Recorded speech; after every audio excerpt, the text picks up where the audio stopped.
Mas se um é ver, outro é contar. Quem for reparar de perto aquele mundo deserto dá vontade de chorar.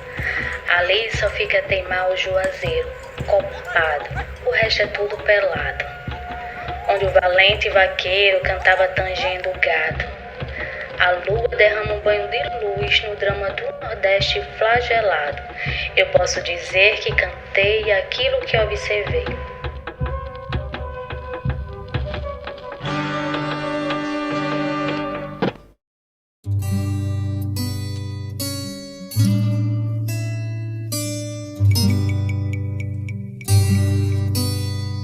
Porque o museu que a comunidade não participa, ele é um depositório de peças. E a ideia do nosso museu não é ser um depositório de peças. Meu trabalho parte muito da condição humana, mas no seu aspecto mais íntimo, né? Mais ou menos a interpretação de Miguel Ângelo também, o toque de Deus no homem, né? Para encontrar uma mulher que faz boneca de pano, um homem que faz esculturas, um indígena que faz cocá. Eu não considero minha pintura como que seja natureza morta, mas que os objetos são realmente metáforas. Vê a imagem, a incorpora e a transforma através da sua mão.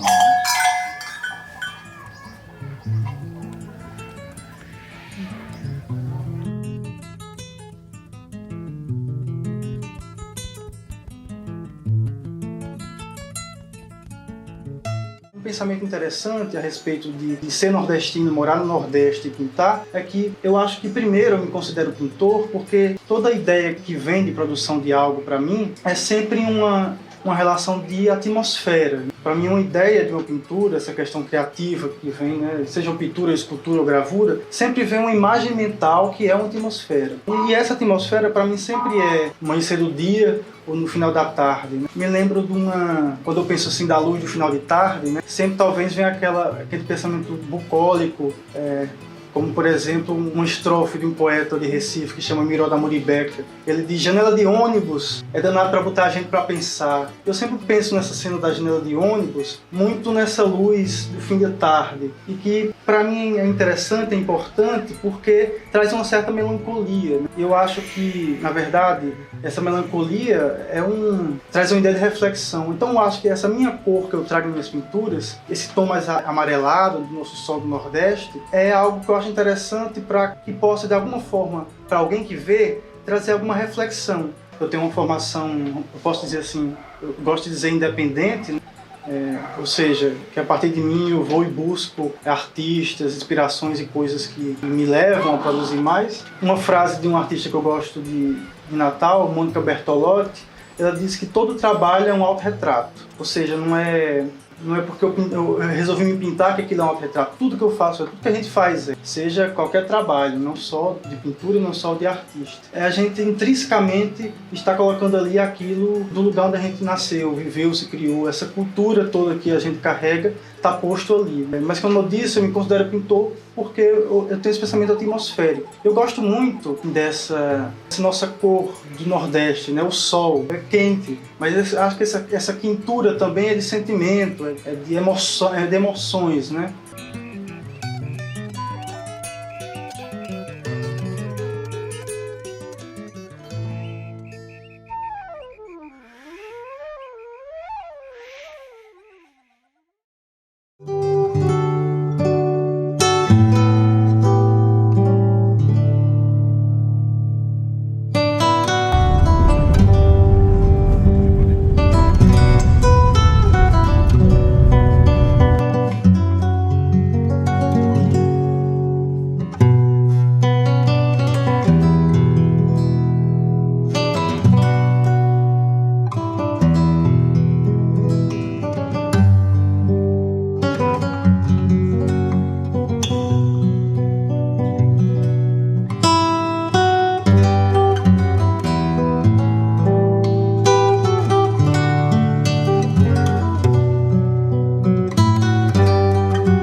Nosso intuito aqui na visita de hoje desse museu é entender um pouquinho como é que funcionou a sua relação enquanto sertanejo e a sua conexão com a arte. Como é que essas duas coisas elas estão entrelaçadas e como é que isso te afeta enquanto ser humano, enquanto fomentador da arte e da cultura popular brasileira?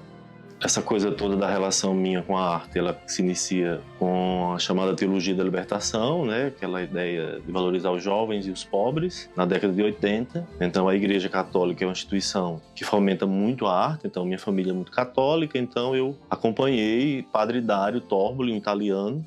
Fui padre muitos anos aqui da paróquia de Porto Alegre e ele foi uma pessoa muito importante na minha formação, né? E obviamente que nas andanças, naqueles momentos formativos de pastoral de juventude, meio popular, de movimentos eclesiais de base, eu tinha um contato sempre com a arte sacra, a música, né? Depois eu fui fazer letras aqui na UERN, em Pau dos Ferros. Então aí eu tive a oportunidade de ler sobre o processo criativo, sobre a história da arte, com foco, obviamente, na literatura, mas a literatura é uma modalidade artística que perpassa e que dialoga com vários outros gêneros, com outras formas do homem, da mulher se expressar do ponto de vista da criação. Na universidade, eu tive acesso a preciosas aulas do diretor Ami Haddad. Na época, houve um incentivo muito grande para a juventude que estudava naquele momento, né, década de 90, 94, 95, 96, 97, 98, por aí. E o teatro também possibilitou essa vivência, esse conhecimento. E depois eu me tornei professor universitário. Eu passei no concurso, eu fui fazer mestrado em letras, em literatura, na Federal da Paraíba, em João Pessoa. E eu aprofundei esse olhar a partir da literatura. Naquele momento eu estudei Raquel de Queiroz, a obra memorial de Maria Moura. Eu sempre fui muito apaixonado pelo Nordeste, em todas as suas configurações, estéticas, linguagens, as nossas geografias, a nossa história. Eu sou muito encantado com o Nordeste. E passei no concurso da universidade logo na sequência e cheguei. Com 23 anos, eu estava professor universitário em Alagoas, viajando, conhecendo vários lugares, escrevendo e fazendo gestão, né? Porque eu fui diretor de campus, fui reitor da universidade 2 vezes. E isso tudo me possibilitou andar pelo país. Alagoas é um estado que valoriza muito as manifestações da cultura popular. Eu tive aquela empiria, né, de todas as cidades ribeirinhas do São Francisco, as comunidades quilombolas, aqueles espaços de produção do que comumente as pessoas chamam de artesanato, mas eu acho que essa palavra é uma palavra equivocada. Eu prefiro chamar arte popular. E a partir daí eu me tornei um colecionador. Então eu sempre costumo dizer às pessoas que têm a oportunidade de visitar o Museu de Cultura Popular, onde reúne aproximadamente 3.000 objetos de arte. Tem muita coisa em casa, tem muita coisa na reserva técnica, e eu estou vivo, relativamente jovem. Eu continuo nessa empiria, nessa luta, nessa busca, nessa diáspora, é a palavra correta, né? A procura dessas pessoas, desses homens e mulheres, que geralmente estão nas periferias, nas zonas rurais, estão fora do centro, estão à margem. A arte popular, para muitos e muitas, ainda é uma coisa de qualidade duvidosa, muita gente ainda deprecia, apesar de avanços em algumas áreas, mas eu vejo muito valor, muito sentido. Eu penso que realizar a tentativa de definir uma ideia de identidade nacional brasileira, desconsiderando essas diversas manifestações da cultura popular, do Iapoca ao Chuí, em todas as suas linguagens, mutilando esses setores, esse segmento, você tem aí, no mínimo, uma ideia equivocada, estreita, dessa ideia de espírito identitário, cultural do país.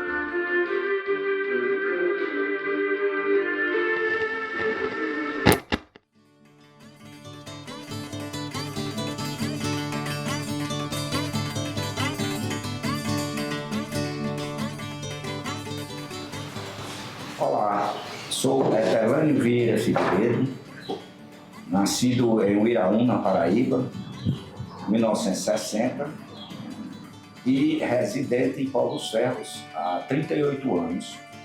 Hoje, minha cidade, corpo e alma e arte.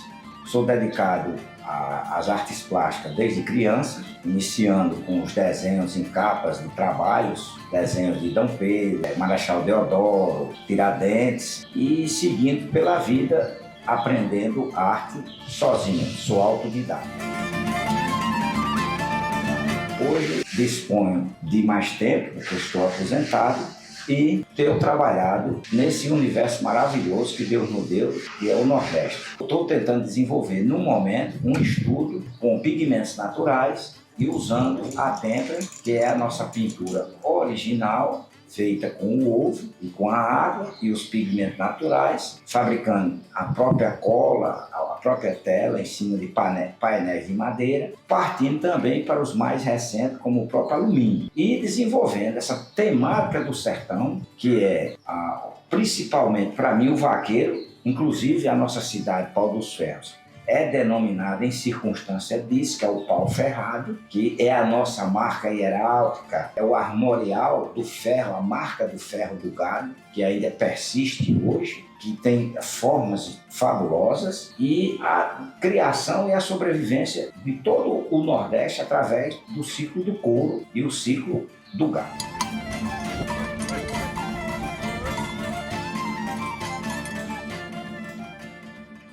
Toda cidade foi feita em cima de uma casa de fazenda, de um curral, de uma capela. E depois de tudo isso, temos a imensidão de Nordeste. A arte é uma forma de observar e passar a emoção. É uma complexidade, como diz um amigo meu que é do Rio de Janeiro, a gente que está aqui no Nordeste como artista plástico, tem um acesso muito grande a esse mundo de fantasia e de beleza. É só você incorporar e transmitir isso através de suas mãos, sua mente e seu pensamento.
Então, trazer essa experiência toda para Francisco Dantas, uma cidade, um município pequeno, do Alto Sertão Potiguar, com sérias dificuldades de acesso à água, ao conhecimento, à cultura. Trazer isso para essa cidade, na casa da minha avó, o lugar que me viu nascer na década de 70, no auge da construção do açude, mais precisamente 76, é de um significado muito grande para mim. Não tem preço, porque não é fácil manter 3 mil objetos, receber, cuidar, restaurar, quando acontece alguma avaria, documentar, fotografar, catalogar, manter o site, o jardim, receber, é uma coisa que demanda uma série de elementos, nada que com boa articulação e com o olhar aguçado nessas linhas de fomento ligadas à cultura, que nos ajuda muito a manter isso aqui, e o esforço naturalmente pessoal de todos que compõem a associação, porque esse museu é mantido por uma associação sem fins lucrativos. É um museu, portanto, comunitário, se nós fôssemos assim enquadrá-lo numa categorização museológica, museu comunitário. É um museu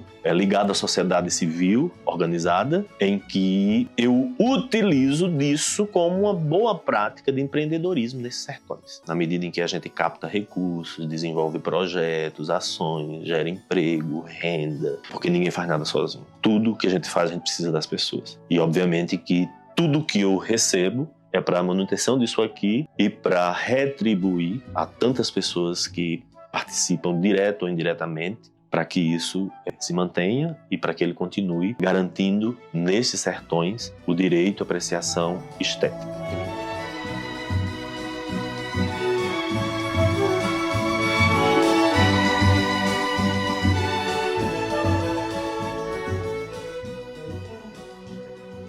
dizendo que o homem, a mulher, os seres humanos, eles não precisam somente de feijão, arroz e carne, remédio quando adoece, para viver. Existe uma dimensão da alma, da espiritualidade, ligada à subjetividade humana, que só quem preenche é a arte, é a criação. A gente tem um trabalho muito bonito aqui com fotografias, preto e branco, monóculo e fotopintura, que são 3 técnicas tradicionais de fotografia que resistiram, que aconteceram aqui na nossa cidade, na nossa região. E eu, andando essas casas, né, as pessoas, as amigas, os amigos, eles dizem, cadê as fotos? Cadê o álbum? Se as pessoas lembram se tem algum vivo, alguma viva. No caso da fotopintura, que é uma artista que compunha, né, aquela elaboração, de onde vinha esse artista, porque eles passavam nas casas, oferecendo aquele serviço, pegava uma foto da pessoa e fazia aquela transposição no papel, né? E, portanto, as nossas técnicas tradicionais que o nosso povo encontraram, dada as condições da época, as fotos nessas modalidades, preto e branco, fotopintura e monóculo. A ideia do nosso museu não é ser um depositório de peças, um lugar onde as pessoas visitem, frequentem, tenham um evento, assistam ao cinema, participem de uma oficina, enfim, todos os dividendos que a gente pode tirar de um trabalho desenvolvido nesses sertões com esse formato.